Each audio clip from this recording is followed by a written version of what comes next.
back into it. So we have a special guest this week. We have Alexion. This is someone that I've been following for a while.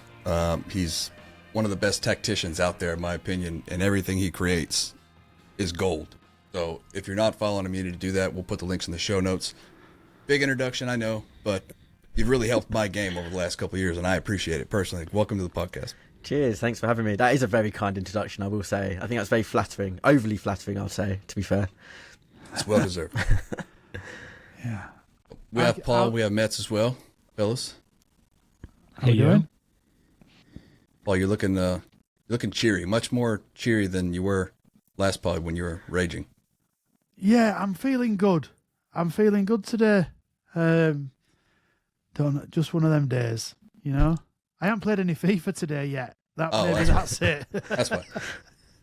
Yeah, well, I was going through the patch notes, which just came out like an hour ago. Have you had a chance to see those, Alexion? I did. The big one. Yeah, a few things that I like that they're doing. There's a few things that I don't. Like the drilled passes is one that I'm just like, why are you touching this? This is not broken. Yeah. This is actually all right. But we'll see. Yeah. Matt, I just saying the same thing. Matt, how's your week been? It's been okay, I would say. I did better in weekend league than last weekend. I actually got a winning record this time, but my team isn't as far along as I would like it to be. I had a really bad weekend trading. Massively overinvested in Patrice, and she went like halved in value. So a lot of my coins got locked up where I didn't want them to be. So rather than sell those on the cheap, I'm just going to hold them until some sort of SBC, like an Icon SBC, comes out. Hopefully needs some high rated and they recover a little bit. So largely making do with a very similar team to last with a few minor adjustments, but we managed to do a little bit better. So on the whole, pretty good. Pretty good on the whole. Great. Well, sorry. Alexion, how long have you been playing the game? We'll start with that. As I look to my left, I've got my Nintendo 64 and it says FIFA 64 on it. Damn it. So nice. Throughout the years, but I'll be honest with you, I was always a PES player until the Xbox 360, and then that's when it went down the pan. Yeah, and then Ultimate Team came out in 2009, and that was it. Then it was FIFA all the way.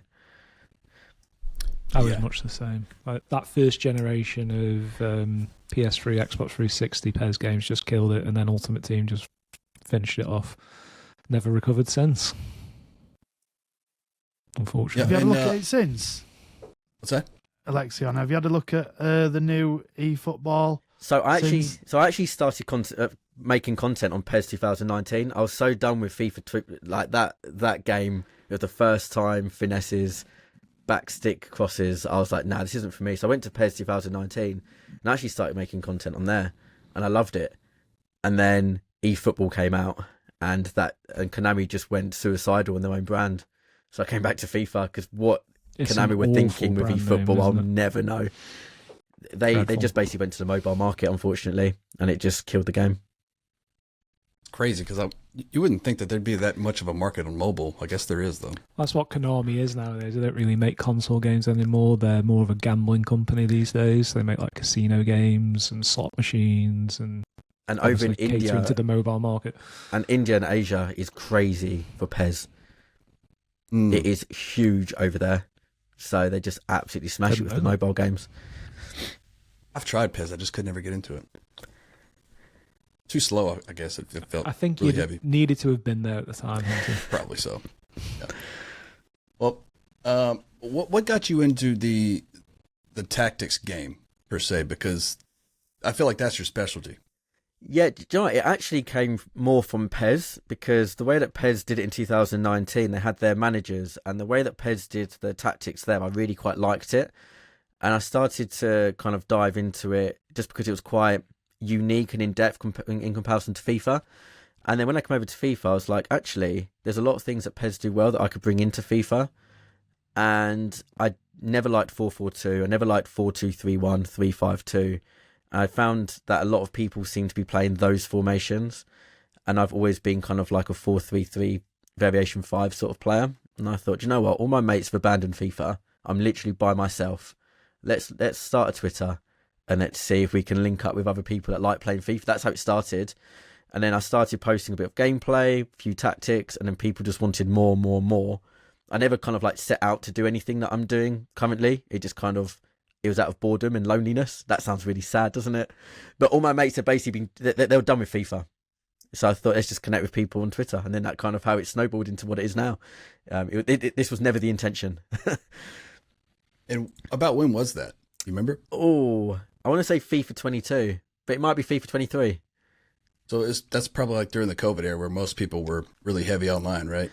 Yeah, well, it was actually probably a year after COVID, like all the lockdowns and everything. Because kind of like that was like the Warzone era, wasn't it? Lockdown. Yeah, that was true. Yeah, that was the rise of Warzone. Yeah, it's a bit after that. Nice. So I know you really like the false nine, right? That's what you've been hitting on heavy the last couple of years. Obsessed. Why the false nine? Do you know how it started? And this sounds again really pathetic. Aesthetically, when you look at your team, that false nine setup used to just, no matter what players you've got, when you look at a squad, it looks beautiful. And then when I started playing with it, I was like, actually, this is really nice. And people didn't know what to do. When I used to send my fullbacks flying forward, and people were used to playing 4-4-2 and all that sort of stuff, people didn't know what to do against it. And I was like, actually, you can do a lot of stuff with this formation. You can make it defensive. You can make it counter-attacking, possession-based. You can do whatever you want with it. And it was unique. It was different. I don't like doing what everyone else does. So it just kind of like fit. It just fit and just was perfect for what I wanted to do. Who's your kind of ideal false nine in terms of who you turn to most games when the new season rolls around? That's a really good... Do you know, I think one of my favourite ever false nines was, I'm pretty sure it was a Dybala card in FIFA 22. Did he have a special... What Dybala card was it? I think he was meant to be a right winger, but I used to play him as a false nine. A Dybala... pretty good team of the season card. It wasn't a team of the season. It was kind of like a promo card. I want to say Flash... I don't think it was a Flash. It was the same FIFA that they had a Rooney end of an era card. It was that FIFA and there was a Dybala. Now that false nine was outrageous. Anyone that's basically a bit nimble is my false nine. But I like to mix it up. This is the thing. I know that people like to have the same sort of, you can see it this year with Bonmati, Patellas, Mbappe. I don't like just to have the same team year on year. I like to just mix it up. So do you kind of use your false nines in more of a get them on the ball, dribble at the opponent, as that's like Dybala's sort of style in real life, or you're more of a sort of probe the edge of the area, try to get off the long range finesse, that kind of thing? How's your main key way to attack with the false nine? It's pretty much Bobby Firmino. but I've never, okay, but I've never really everything. Yeah, but I've never really got on with Bobby Firmino in the game. This is the really frustrating thing.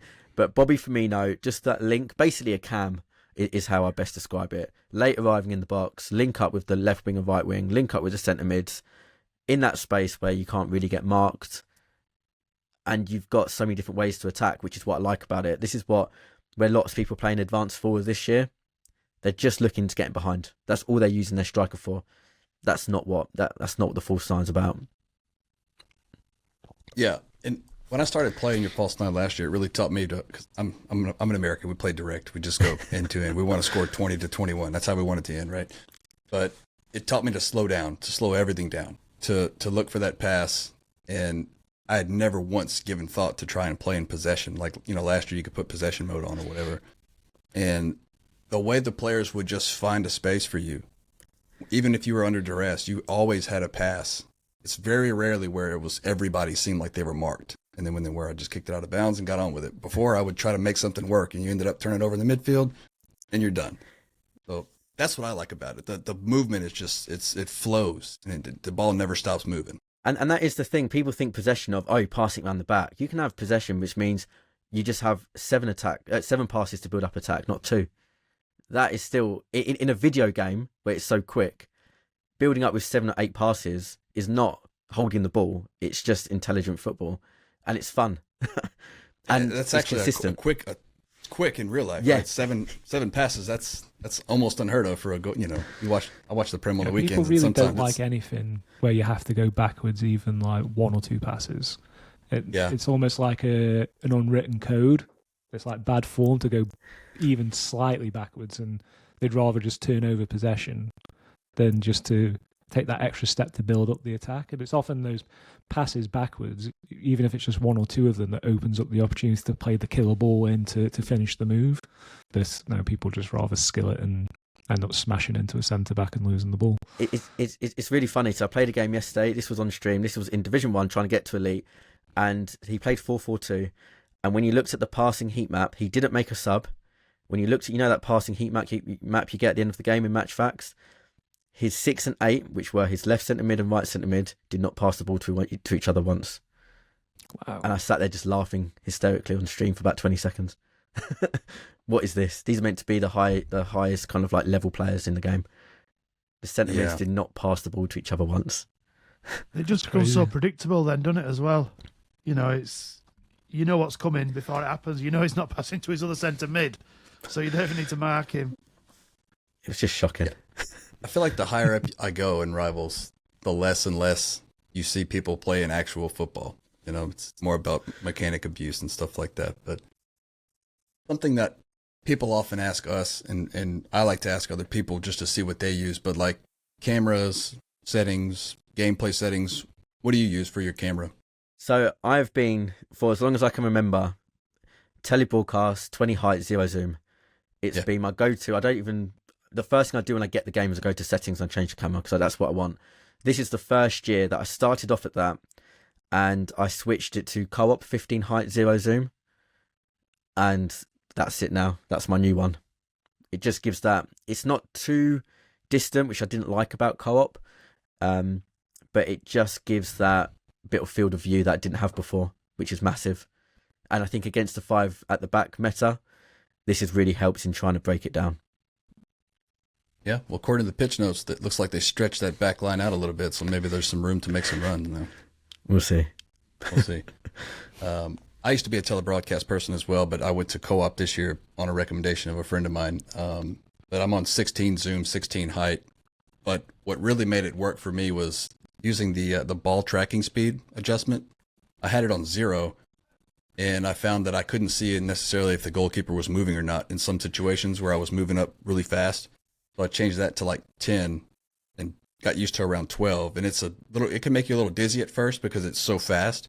But once you get used to it, you can get close in, you can dribble better, and you can see kind of where you're going. So I do encourage people to go and just change things, try different things instead of just sticking with one thing, because it could be better for you out there if you try something different. So when does it zoom? I'm intrigued now. I didn't even know this was really a thing. So like it's the ball tracking speed. If you have it on 0, it's like your standard like we've always known. But if you turn it up, and when you pass the ball to go forward, the camera like shifts forward instead of like drifts forward.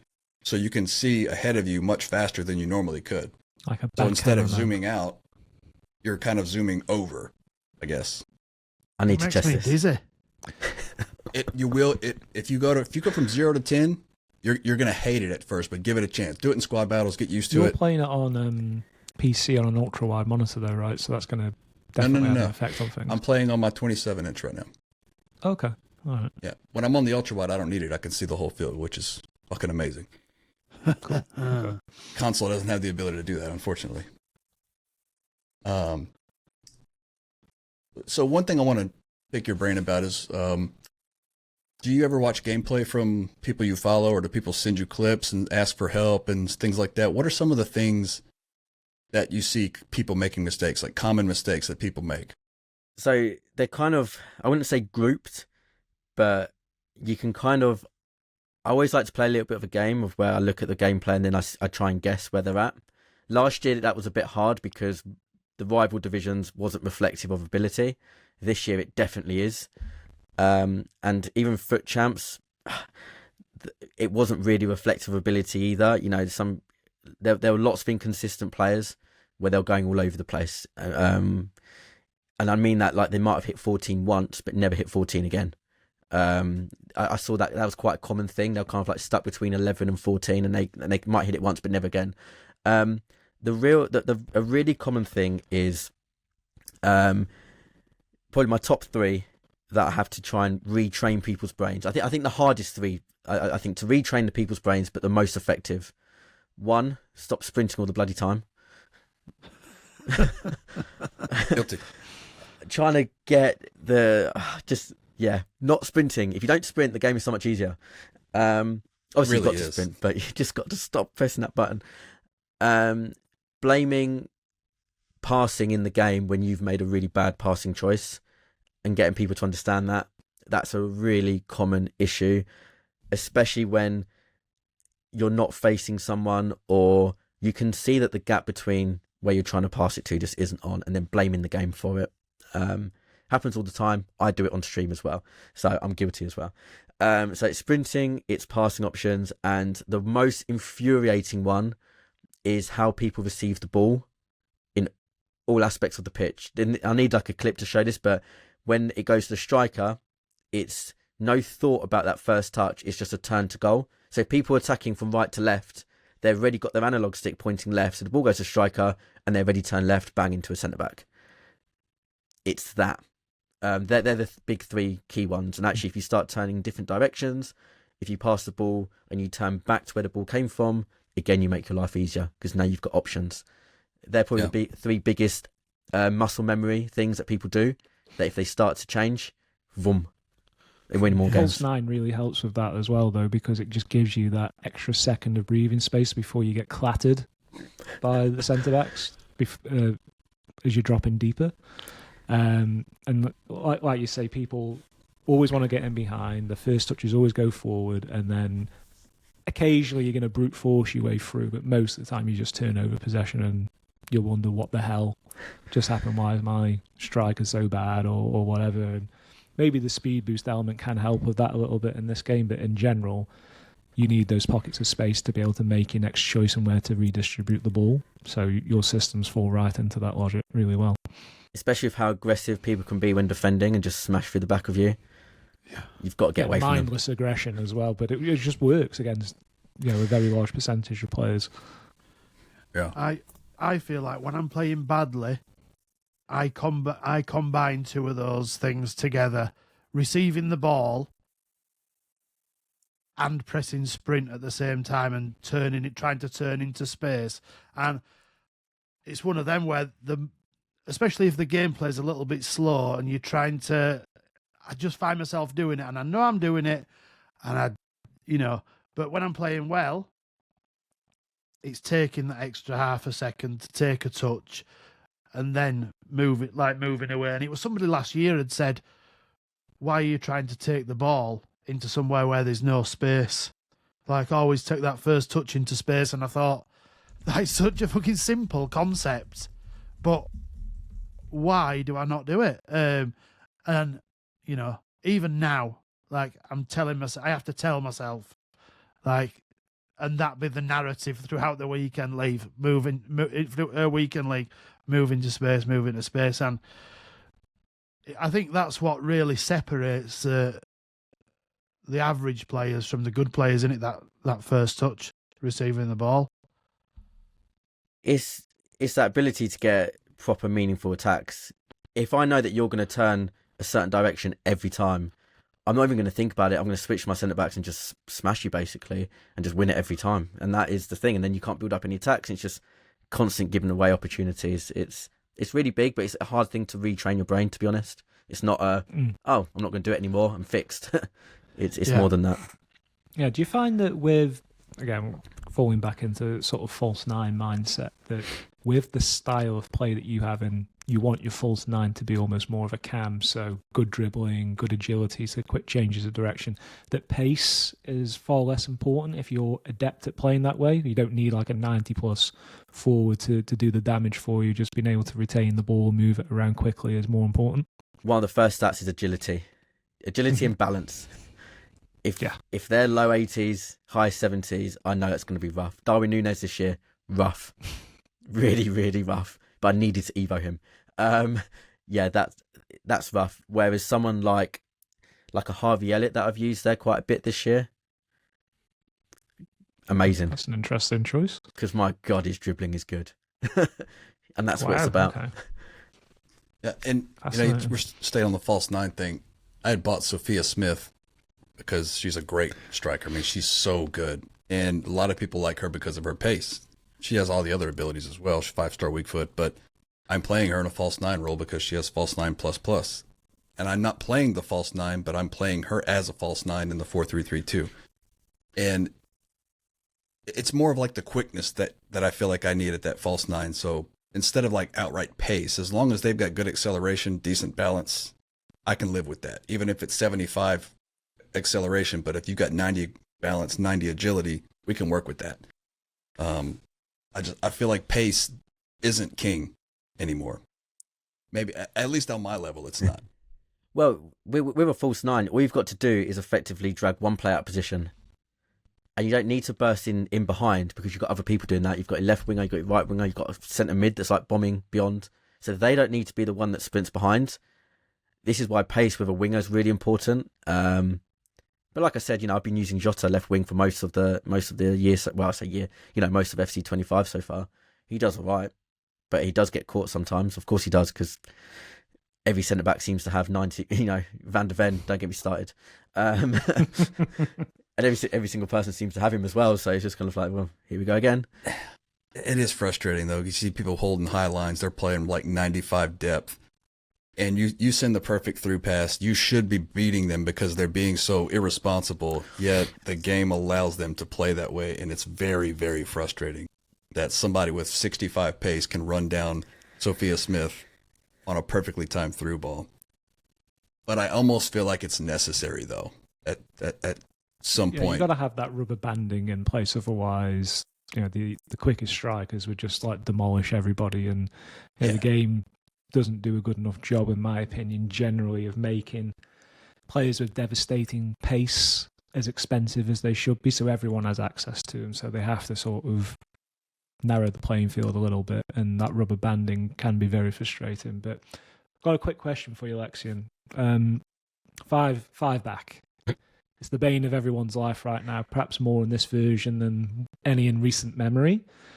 And I think in years gone by, I've been far less frustrated by people who use it, because typically in the past, it was just a sign of a poor player and they needed that extra defensive cover to survive. Now it's been deployed slightly more tactically. There's more people in the community who are promoting it and refining it maybe a little bit. But in terms of how to play against people at the five back, I find that if you get the central defender, the middle of the three, out of position, the whole thing collapses. I was just wondering if you had anything to share in relation to how that mindset plays with false nine, particularly if you're using that in one false nine player to sort of drag the central defender out of the way. It presumably creates a lot of opportunities. I presume that you've encountered plenty of five backs playing competitively with your formations. Just wondering what your experience was with that in terms of breaking them down. Yeah, I mean, to play against five back, you need to understand five back and why it's strong. And it's strong because they are so tight together. But they're also strong because the AI is really overpowered. If the AI wasn't overpowered, it's not a problem. I think we've had five backs before. I remember at the beginning of last year, five back was quite popular, but the R1 dribble was so strong. Bang, bang, bang, straight through. If they weren't player switching, it was actually, I used to love playing against them. Difference with this year is R1 dribble is okay. It's not a 10 out of 10 like it was last year, at the beginning of FIFA anyway, and the AI is so strong.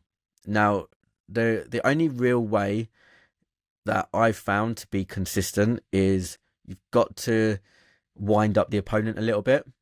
So going a goal behind is almost suicidal because you need to frustrate them. And as soon as they commit, like you said, it might be the central centre back, it might be the right winger, whoever it is, you need to get one player to commit and then they start panicking. Well, not always, but you can start a ripple. With a false nine, you have to have inside forward on attack. Otherwise, you haven't got a chance. Because basically, the inside forwards will sit on the left centre-back and right centre-back. If you can commit anyone out of position and feed it in between kind of like and get your left winger and right winger going between a right centre-back and right back. It's not right wing back anymore, is it? But if you get them basically in between two, you've got a chance. And then you can R1 dribble your way through. When all else fails, you give the ball to Salah on the right wing and you just launch a finesse shot and hope it goes in. Absolutely. The problem is there isn't a proper consistent way to break down because of how strong the AI is. And if the AI wasn't as strong, the whole thing falls apart. But it's the foundations are because the AI is so overpowered. And just, breezing through that pitch notes, it does look like they went the route of trying to boost the AI attack instead of nerfing the AI defense, as they do. In some rare instances, this could have happened. Yeah, all the jargon. But I did see where they're supposed to change a lot of that stuff, specifically inside forward. They supposedly made the runs better. They're going to make more runs, better runs, smarter runs. But Sometimes with this new system in place... Run, what's that? Sometimes you don't want them to run. I think, yeah, in my understanding of how these kind of mechanics work, particularly historically, it was all about having high attack positioning dictated the quality of your attacking AI. And that it doesn't always mean darting through a gap in the back line. It just means moving around to an area where you can receive the ball, creating passing triangles, that kind of thing. It's not about getting behind, at least not for some people, particularly the system we're talking about of Alexion. So if that's their fix, I think we're going to see a lot more of that car crash football that we've been talking about the last couple of weeks. You're right. You want them to pick up pockets of space. If someone's playing 5-back and playing deep, what you don't want is your left winger and right winger or whoever just running in behind. To what? What? There's no space. Yeah. And they've nerfed lob through balls. So it's not even like if you time a lob through ball, you can get over them, which was powerful, by the way, before the hotfix. That was a way that I used to kind of counter 5 at the back, was lob through balls on the edge of the box, a tiny little dink over, and you're in. Not kind of like a launch 20 yards, 30 yard one. It's literally like a 5-yard lob through ball. So I worry that this attacking run is going to be running behind aimlessly, basically Darwin Núñez, but in a video game now, which worries me. Oh, man. Yeah. With these new systems, though, like, what do you think, or in your opinion, since you've been playing a lot and dissecting this stuff, are there any player roles that stand out versus others that are more effective, at least currently, because we haven't seen the patch yet, but this is pre-patch, obviously, from what you've seen? They wanted to create more variety. I was really on board with what they were trying to do. It sounded great. Yeah, I completely agree. But ultimately, Shadow Striker seems to be the most popular thing for a cam. Inside forward is the most popular thing for a winger. Advanced forward is the most popular thing for a striker. Everyone's on fullbacks for fullbacks. If anything, it's made more carbon copies of each other because there are some. So the latest 4-2-1-3 that I put out today, I've got deep line playmaker roaming on both CDMs. Unbelievable! It's a bit of a hidden gem. The analysis with that and how it works, it is class, superb. But but all people are playing is holding and box to box. It could because they're playing 2 centre mids mainly, and they've got holding and box to box. If anything, people are just playing the same things. Half winger is the most pointless role they've added in the game. It's like everybody's just playing missionary FIFA. Yeah. There's no exotic action going on anywhere on the pitch. I like to use I'll send mine forward. I'll set my left back on attacking wing back, and I'll use my right wing back as just a wing back and hold him back on defense. But if you send your fullbacks forward, it's a game. Enjoy it. Attack. Be aggressive. I mean, you're going to concede some goals, but you're going to score a shit ton too. So try to be different. I mean, I don't know. Wing back is by far the best fullback instruction because it's that balance of they sit basically when you've got the ball about 15 yards inside the opposition half. They're not too aggressive. No, they are perfect. And when you lose the ball, they're in a perfect position. Honestly, wing back, if you're not using it, use it. Use it on both. I love false back, but it's made by people that don't understand football. Because a false back, the second you lose the ball, just leg it back to the fullback position. No matter where the ball is. So the ball could be near them, and they just leg it back. And it's like, no, the whole point of a false back is, I want you to sit in midfield. I want to, when I lose the ball, I want you to be aggressive. Not just leg it back to fullback, and then you just leave it. So what's the point of them? It's a shame. It had so much potential. It's almost like cut inside to a point and then stop. Yeah. Early on, I tried it a fair bit with Adogi, and like you say, I liked it, the positions they were taking up. But like you say, you lose the ball, and he was just running away and leaving a huge gap. And I'm like, no, can you just stop there? You stop the ball that's 4 yards away, but now you've just given him loads of space to move into and carry on with their attack. I mean, the strength of it is the whole point is to push on your midfielders. But if you push on your midfielders, you lose the ball and then they bugger off. You've lost the midfield. So you then have to keep a defensive mid back anyway, which then defeats the point of bringing the fullbacks in. It's kind of like, it's not made by people that understand football.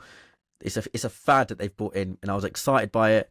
I've made a tactic. It worked. But I can't see myself using it long term unless they fix it. Do you feel like in mid-game, let's say 65th minute, 70th minute, because, early days, stamina is a big factor, fitness. Do you make tactical adjustments based on the fitness levels of your cards, or do you just make swaps and leave everything like it is? Do you know what's really Or do you not weird? do either? The only positions and only players I've had to sub because of fitness. Of course, I change things, I change systems based on a situation, that's different. But based purely on fitness, the only positions I've had to sub out are the centre-backs. And I don't understand. I've noticed that. I've had to have 2 centre-backs on my bench because I keep going 2 goals up, sometimes 3 goals up, and I'm thinking my centre-backs will be all right. And then I just start conceding because my centre-backs are dead. It really impacts the performance of these cards. Like, even Virgil, like, when he gets to, like, 60%, he starts to move like a turtle. He makes, clumsy touches on the ball. It's very, very frustrating. So I do feel like playing possession, though, the short passing build-up, saves a lot of your other players because the ball's working, not the players. What I'm not sure is, I can't remember if it was last year or the year before, someone had found out that if you basically sprint with a player that you control, the stamina goes down. But if the AI sprints back, the stamina doesn't go down. I can't remember if it was, I think it was last year. Oh, was it FIFA 23? I can't remember. There was one of them, and it was proven, how people get really involved in it. And I kind of feel like I always switch I'm a very manual defender. I don't run around with CDM and just hope that AI does everything for me. And that's why I felt like my centre-backs were absolutely getting obliterated. Every game, I'd have to sub them off about 70th minute, no matter who I had at centre-back. Both of them had to come off. And I wonder whether because I kept on controlling them, and against the L1 boost, I was always controlling them and jockeying side to side, waiting for them to try and just boost past me, whether that is actually true in this game as well. And that's why maybe some of the 5-backs are so strong, because later in the game, if they're not controlling them, they've still got full stamina, or, high stamina. It's something I want to test a bit more, because I'm certain that it's in the game still, which would really not be good. Yeah. I mean, in the game, right? Before we get off the 5-back, the last thing I want to talk about is that we have a question from one of our Patreons. Westy was basically talking about, he tries to play pure football. He tries to replicate what he sees on TV and what he sees in real life. And sometimes that is a burden on him, right? And he feels like sometimes he has to go to a 5-back just to hold a lead or to close out a game, because everybody's been so conditioned to, you got to do whatever you must do to win, to get those damn rewards that are going to disappoint you anyway. Is it ratty, I guess he wants to know, to do that? If you're playing somebody that's doing the 5-back, you're trying to do the right thing and show them that you can do something else, and you end up going to 5-back to close it out, does that make him a rat? I don't think so. The best way to play 5-back is go 5-back. Yeah. And then the whole world burns. Westy. You've not met Westy. To me, the guy who starts off in the 5-back is the rat. The problem is the fight. Like, I used the 5-back last year quite a bit. I got my first rank 1 in the first 2 or 3 weeks of Foot Champs last year with a 5 at the back, but I played it as a false 9. I know it sounds ridiculous, but basically this defensive mid dropped into centre back, and everything else it played exactly the same. My wing backs were literally wing backs; they weren't there to defend, but they got rid of the drop between defenders instruction on the centre defensive mids last year, and that kind of restricted I wanted to just go pure attacking. So I played 5-back, but a different way of playing 5-back. It was basically to allow my wing backs, full backs to go forward, my centre mids to go forward, and effectively have a 3 4-2-5 rather than a 5-3-2. So it depends how you use it. The way people are using it this year, though, is not to be attacking. Yeah.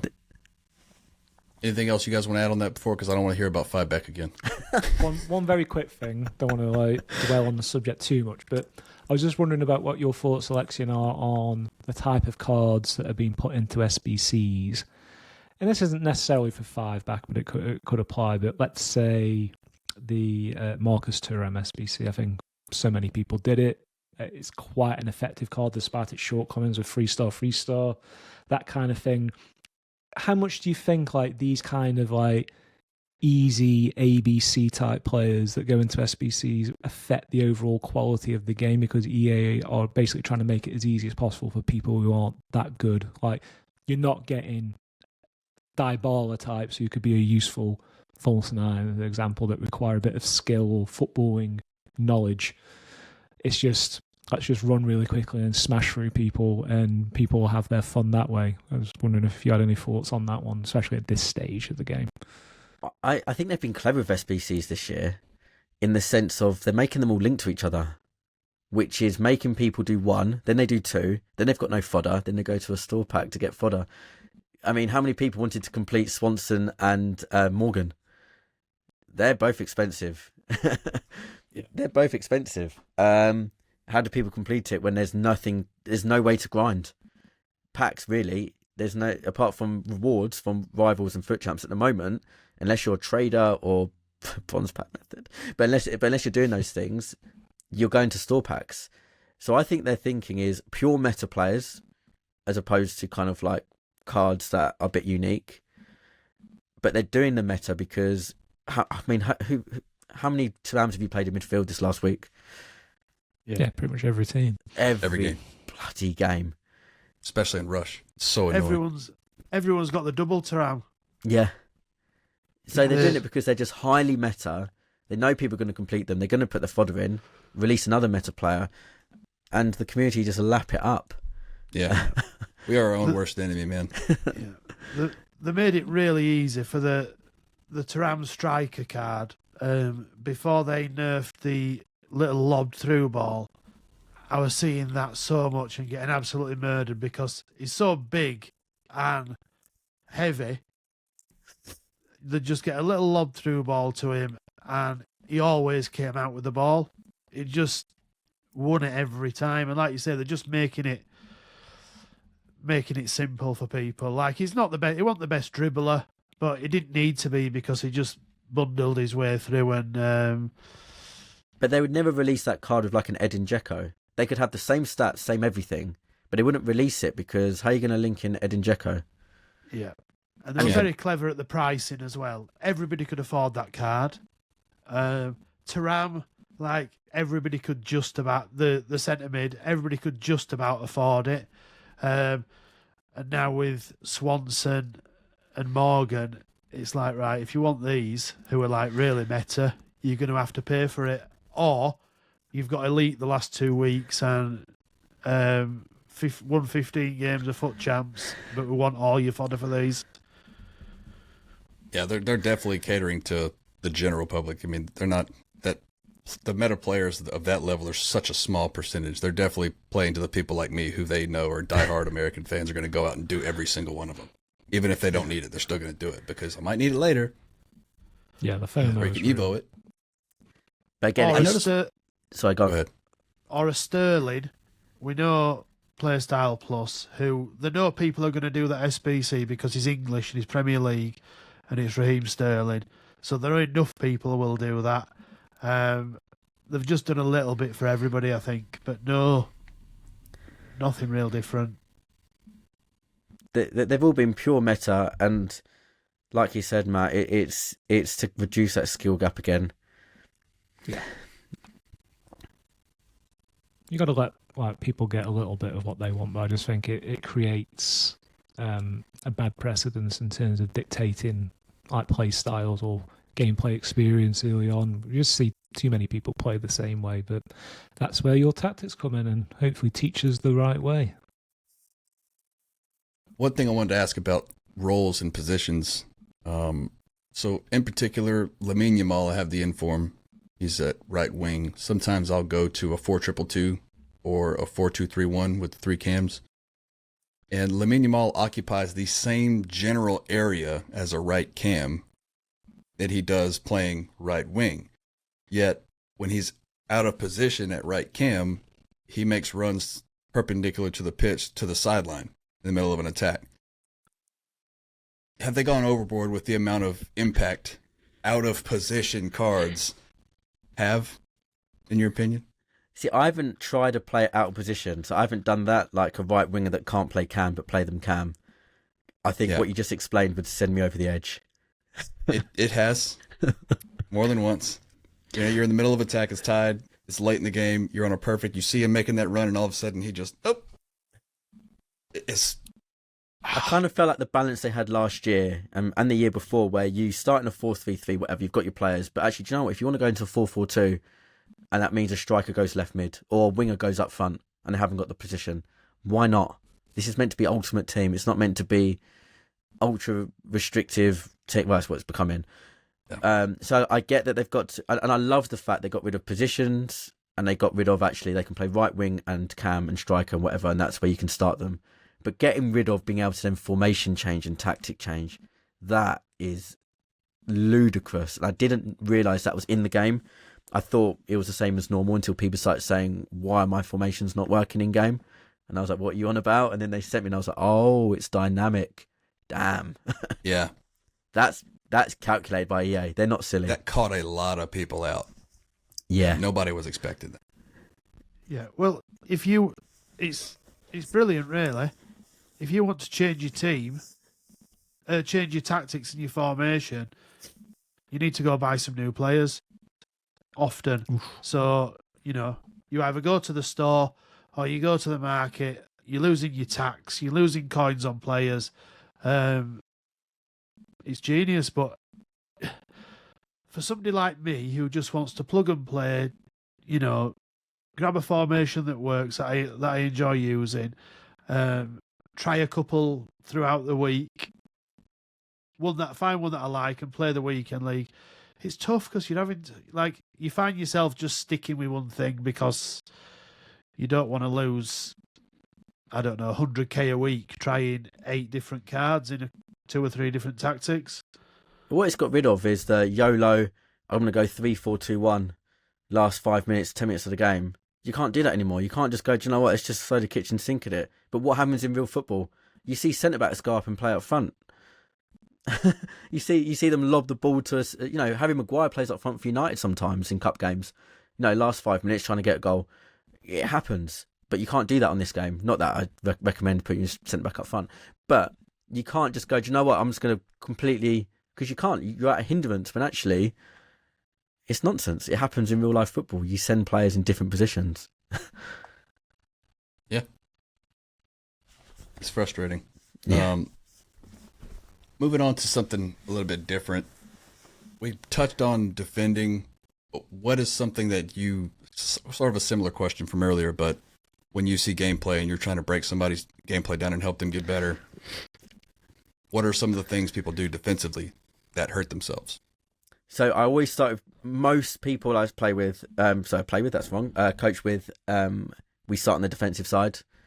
Not all the time, but I would say 7 out of the 10 times probably are. My favourite thing to say is less is more. The biggest thing I see people do is, and sometimes we do it within like a 2-second segment. It can be literally 2 seconds. Is we count how many times they play a switch in 2 seconds. We've hit double figures before in 2 seconds. Gee. And it's just carnage. It's like, wait, how can I'm trying to track your cursor and I can't. So how can you track your cursor and your players all over the place?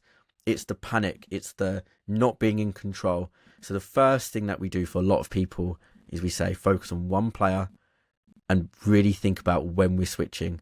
And when you're defending, can we just focus on maybe 1 or 2 switches, not literally bang, bang, bang, bang, bang, bang, bang.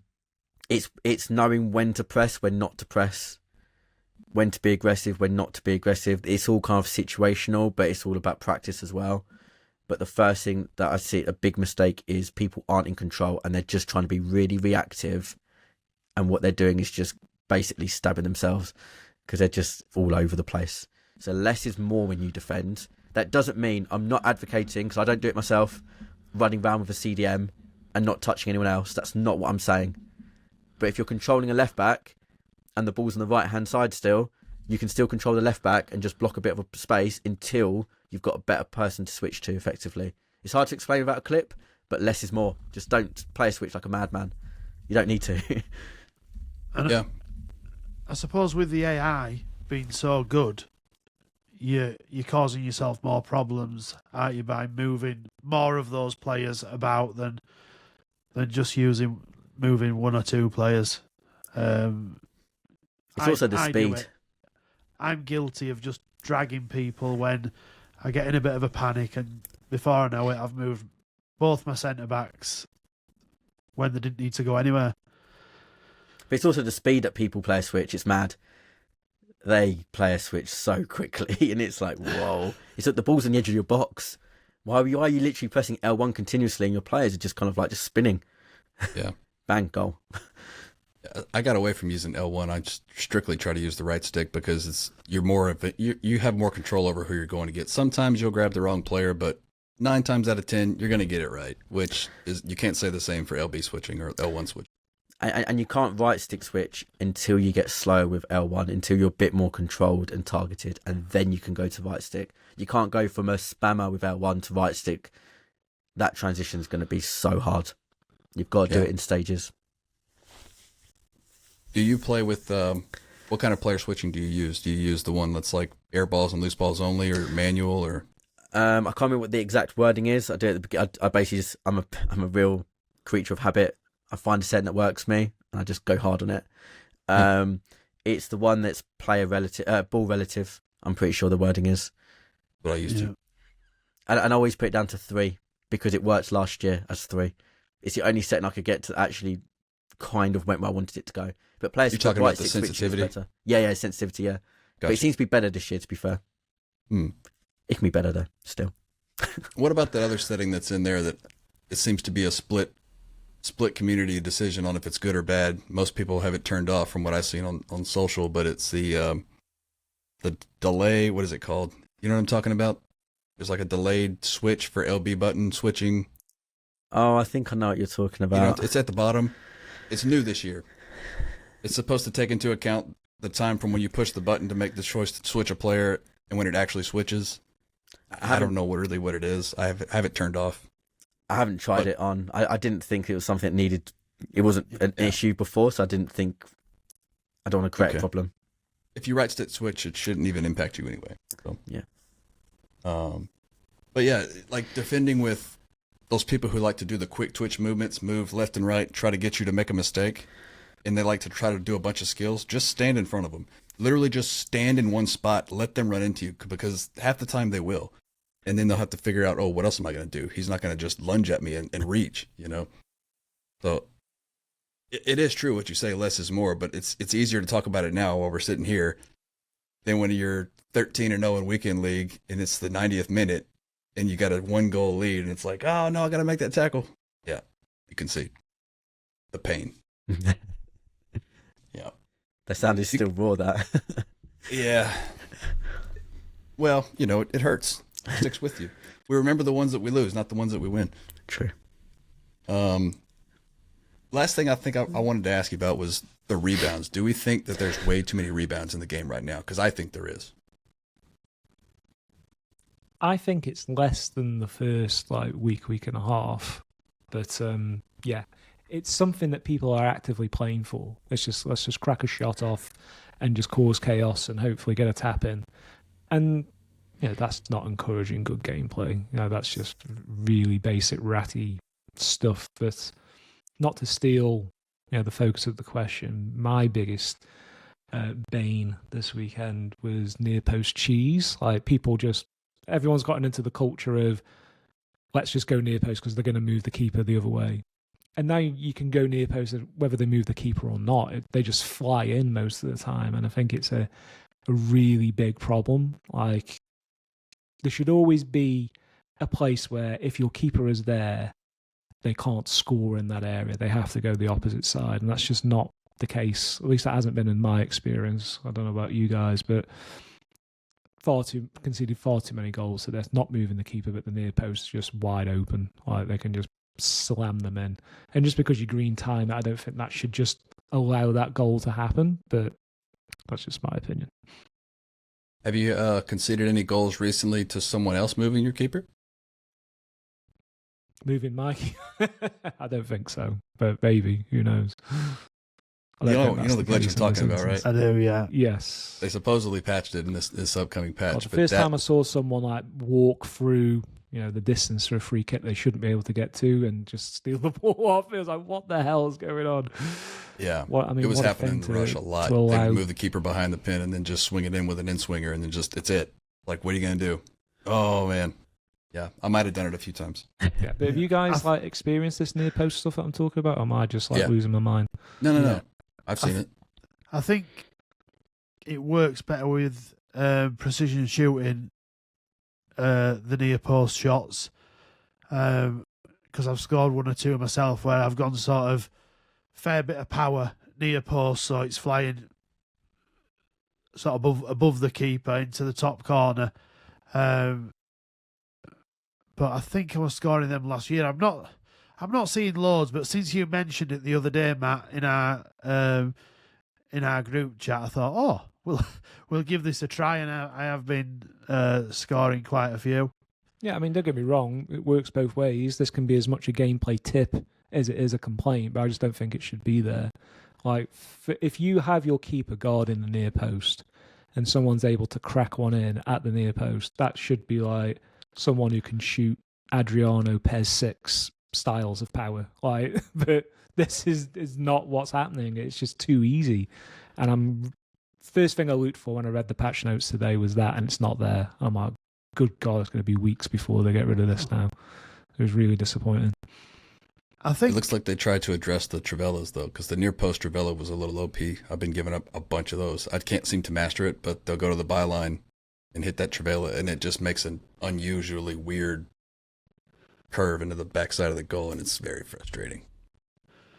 Yeah, I think shots from all over the place seem to be better this year. Like, you can just take shots from the edge of your box where you see them, or shots that you wouldn't normally take maybe just seem to go in and go through the keeper. So I've been taking more shots, I think, this last weekend, and they've been going in where they were definitely in positions where I'd not normally shoot in FIFA or FC, because they'd not generally go in, but been scoring loads from just sort of normal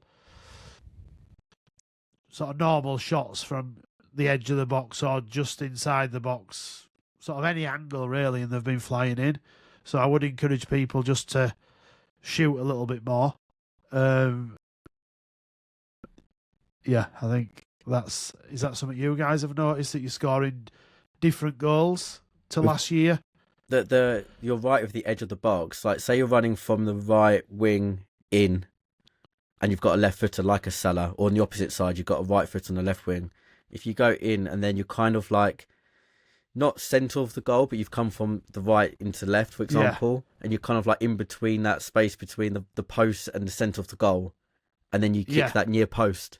That's really strong. It's like the keepers have moved, preempting a finesse shot across, if you see what I mean, and you go near post, but it's on the edge of the box. I'm not sure if that links what you said, Paul, but that's what I mean, in sort of inside the D, sort of anywhere in that space. I've been hitting them and they've been flying in, mostly near post. Yeah. Are you using precision shooting? Yeah. Okay, I had to turn it off. It was killing me. Same. I always turn it on at the beginning of every year, and the second I miss a chance that I shouldn't miss, and I draw or lose a game because of it, I turn it off because it just triggers me beyond. Yeah. Well, I've been on and off with it because of Trivellas. I think Trivellas work better with assisted. The ones that they're nerfing. So I've been on and off with it, but I'm not very good with the Trivellas, so I've just been sticking with precision. And I did have precision off early in the game because I was just struggling to shoot and get goals. So I thought, right, let's have all the assistance we can get. But now I've turned precision back on, and I'm getting there with it. Yeah. We've covered quite a bit of gameplay and tactical stuff, and I think a lot of this conversation would be different maybe this time 2 weeks from now, considering this is a massive patch they just pushed out, so we'll have to see what shakes out. But as far as the content's been going, what's your opinion of the content so far this year, like the promos? Oh, that's for you, Alexa. I'm sorry. Oh, sorry. Sorry. Joe, this is the first year that I'm running a sole Liverpool past and present. I don't normally. I normally do it towards the end for a bit of fun. So I haven't really taken that much attention to the promos as I would normally. I know people get really hype about it. The one thing I would say is they seem to be the top end cards in these promos are top end cards, and it's like 3 or 4 weeks in. I've lost track. They seem to I do fear that the power curve is going to move very quickly, but it already has moved quite quickly. I think we're going to see the end of gold cards in a couple of weeks, or maybe certainly by the end of November. But there are so many coins in the game that it just I'm hoping it pushes the really OP cards out of reach, because the more coins there are in the game, the more expensive they're going to be. But when you do face these top end cards, the difference between them and the rest is huge. Like it's unbelievable. Yeah. Well, they must be super rare, because I haven't come up against any of these 4 or 5 million coin cards yet at What all. division you in, Hunter? These are in the big leagues. Knocking on mate. the door to Division 4 at the moment. Yeah, so I don't see him there either. That's probably why. Okay. Yeah, I we're came just up against peons. Mbappe in Rush yesterday. The new one. The new one. Holy shit. Oh my God. This guy, don't get me wrong, this guy was a good player, but he just did what he wanted. Like, scoring goals from halfway line, you could just see how much of another level that card was. And I think it's magnified in Rush, but yeah, if you get an Mbappe as your striker, that's an extra 5 wins for you in a weekend, because he's just going to take liberties. And I imagine it's the same for the top end defenders. If you've got a Rio or somebody in your defence at the moment, he's saving your ass on a regular basis. And like you say, Alexion, the good players are getting so many extra coins this year. If these good players are grinding Rivals and Weekend League every weekend, the cards that everybody wants are going to just keep on going. And it's a bit scary for me, because I'm like, I do trade and I have coins for cards, but I can't keep up with you have a few weeks off trading somebody who's got 15 wins and elite Rivals rewards. It's going to be tough to keep up with that, with somebody who's, these cards are going to go up with inflation as well, so people are going to be making coins from having those cards in the team. They definitely have done already Money makes early money. in the game. That's how it goes. Hey, but at least Mbappe, he's got shit balance compared to Harvey Elliott, so he can fuck right off. And the new Evo makes it even better. Yeah. The Which Evo have you put on Harvey? I did the is it Power Surge at the beginning, and I'm going to do that. I'm going to put myself through it and do that horrendous. You got to win 90 million We should have games talked of about friendlies. this. That's This a big one. Evo is controversial as fuck, considering it costs a lot of coins or FIFA points, and they're making you play like 25 games, is it? Something like that? They're evil. 25 wins, even. Yeah, It's pure evil. It's crazy. Yeah. it's scandalous, especially if you're in a high division. If you're in elite division and they want you to get 25 wins for that card, that's taking a while. Well, I'm not sure how the matchmaking's working in friendlies, because I think my record is not blowing out. I think it's like 30 something wins to 4 losses in friendlies. And I thought that's friendlies right, was you're meant to right. be. I thought friendlies was meant to do matchmaking based on your friendlies record. But my games aren't getting any harder. I mean, I'm not complaining. Don't change it. Yeah, I love it. But 25 wins is too much.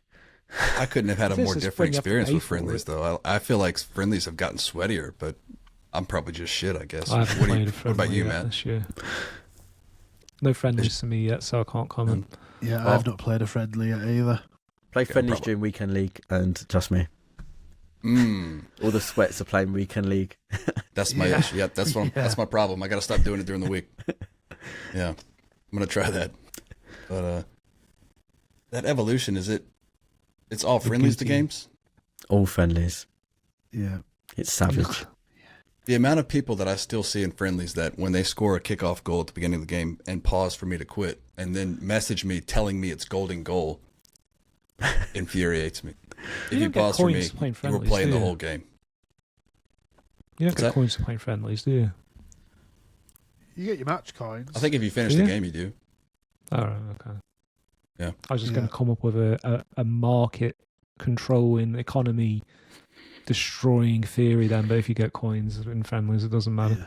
Never mind. I didn't think you did, They- but And you can only Yeah. rage quit so many games in a row in friendlies. They'll shadow ban you for quite a while. A friend of mine was trying to help another friend on an objective, and But you also He got get shadow banned banned. from it. But you also get banned from it if you're on the winning side. It happened last year. I'm not Yeah. sure about this year. both parties, I think, Yeah. get well, shadow you get banned. too many One- quick wins, they ban It's you. too many games. It's too many games in a period. I think you coin Yeah. mining, don't they? But the one Um, quitting seems to be the one who gets penalized worse. At least from this example, it was way worse. It was like hours. Quitters should be penalised worse. Yeah. You absolute quitter.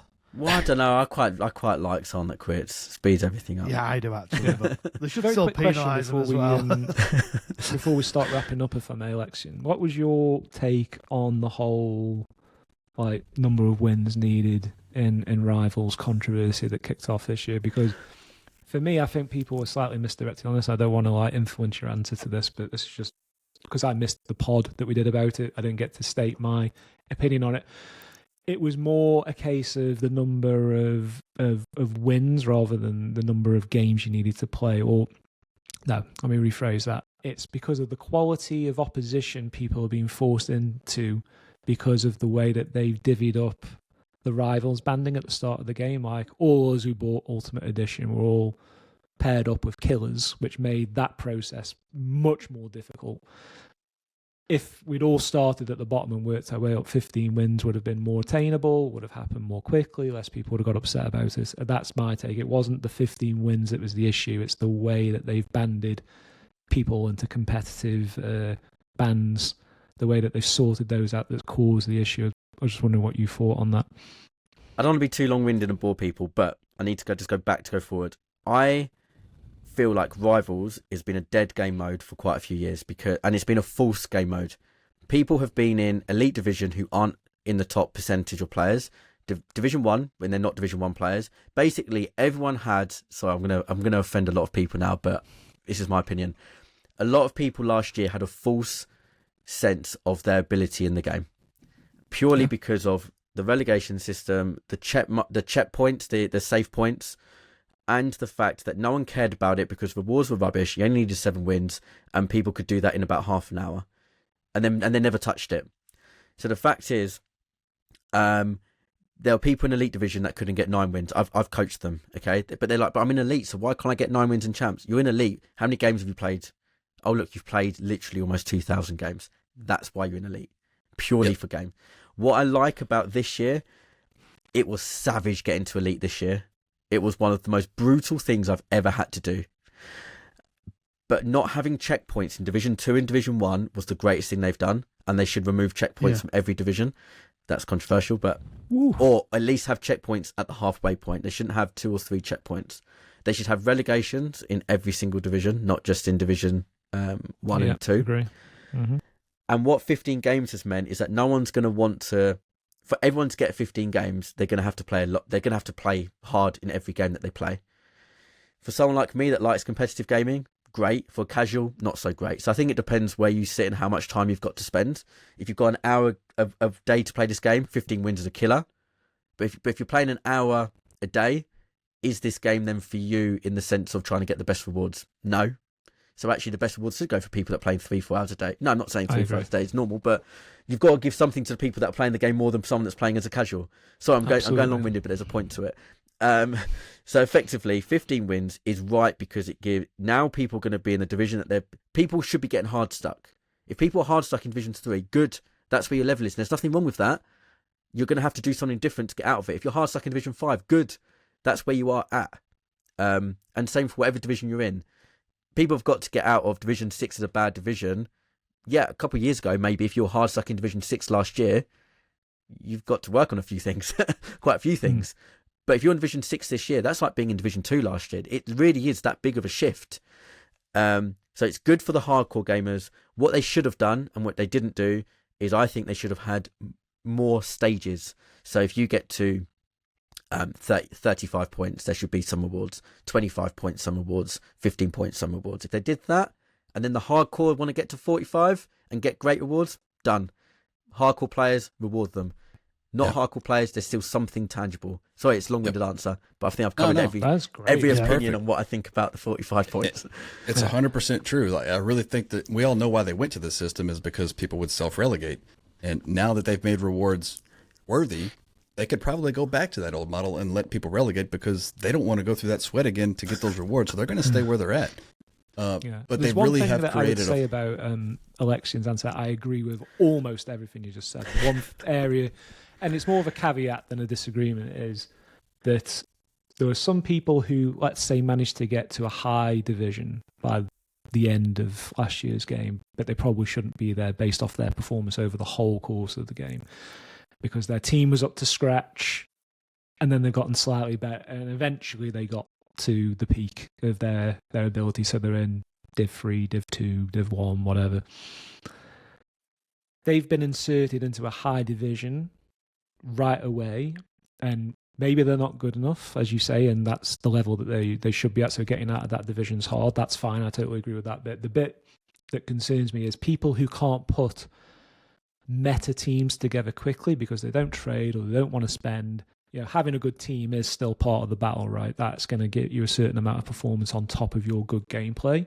So it's really penalising people who can't put those squads together to compete at a high level. They're just stuck because they might be better than some players, but their cards are getting outperformed and they're kind of trapped then at that point. Whereas if they'd been allowed to start lower down, slowly build their team up, it's just a different way of looking at it, I guess. But I think there are some people who've been caught in that trap and that this is really pissing them off because of the lack of relegation, etc., etc. I know, I completely agree. Where it should never have been based on FC24 because the division system was different. If they had the division system they've got this year and they base that on FC26 where they put people, fine. Although I'm not happy with it because it still makes it just sweaty off the go. You're right. There are people that got put in Division 5, which was the starting division, wasn't it? Was it Division 4? I can't remember. Division 5? Yeah, I started in 5. And I think I finished on 3 or 2 last year. So that just, like you said, it's just made it playing people out of their division too early in the game, which is not fun. The best bit of FIFA is the first week or two when you just get to just go from Division 10 up. That's the best bit. Isn't that what I say every year, Hunter? And this year, that's not been the case for me at all for the reason I just said. I haven't been able to get my team quite up to speed. And some of that's self-inflicted. I haven't felt the need or desire to go in on a certain card with all my coins but I've traded up because I just don't like any of the promo cards that have come out so far in my range, let's say. So I'm purposely putting myself through a hard spot using a weaker team than I should perhaps have based off the power curve as it is right now, but that's just where I am. I mean, there is one fix to that. Put relegations in, and then people eventually find their way again. They just got to put relegations in. Yep. Yeah. Well, they need to find a way to do that where it can't be abused. But yes, that's necessary, I think. I think people who have come in early on, particularly during the early access, have been penalised if they're not, at a much higher level, and they're having to play sweatier games. Their team is way off the pace, and that's a really bad player experience, I think, and that's something I think EA have perhaps overlooked. But yeah, on the whole, and just with that one caveat, totally agree with what you had to say there. Yeah, they've really created a false sense of progression with this system. mean, especially if you can't go backwards. Division 2 is essentially filled with Division 3 from the previous week, which is filled with Division 4 from the previous week. It's just the divisions get easier and easier as the year goes on because more people are moving into Elite. So naturally, if the game was long enough, eventually everyone would be in Elite, which goes against the whole point of Rivals. So I understand why they did it because something had to change, but I don't think this is it. I think you have to have relegation. I don't know. That's all I got. I think Paul had to dip early. He was having something he had to go do. Matt, you got anything else? No, that was my last question of many. Thanks for taking the time to answer our questions, Lexion. It's been a pleasure catching up with you. And it's been good fun. Thanks for having me on. Appreciate it. Do you want to let everyone know where they can find you online who perhaps heard you for the first time today? You can do. I'm really boring. I've just got the same Twitter, Twitter, Twitch, YouTube, all the same handles. Alexion ID. The ID was before I knew about Tactics ID. Just before I put it out there. Nice. Most active on Twitter. So, yeah, give me a follow. Let's see what we can do on FC25. The whole premise of it is to have fun, non-meta, do things a bit differently, but focus on fundamentals, not just abusing mechanics that are horrendous in game. Let's go. That's good. We'll put that link in the show notes if you guys just scroll down and click that, follow him. It's you won't regret it because when the game was stagnant for me, some of his stuff he came up with kind of brought it back to life. So yeah, I'm checking out this 4-2-3-1. 4-2-1-3, I beg your pardon. 4-2-1-3, yeah. Jesus. Extra players. 4-2-1-3 tonight. Sounds interesting. Yeah. And Harvey Elliott in the hole. Oh, he's quality, man. all right. Good Thanks stuff. again. Catch you I next time. appreciate it. Thank you so much.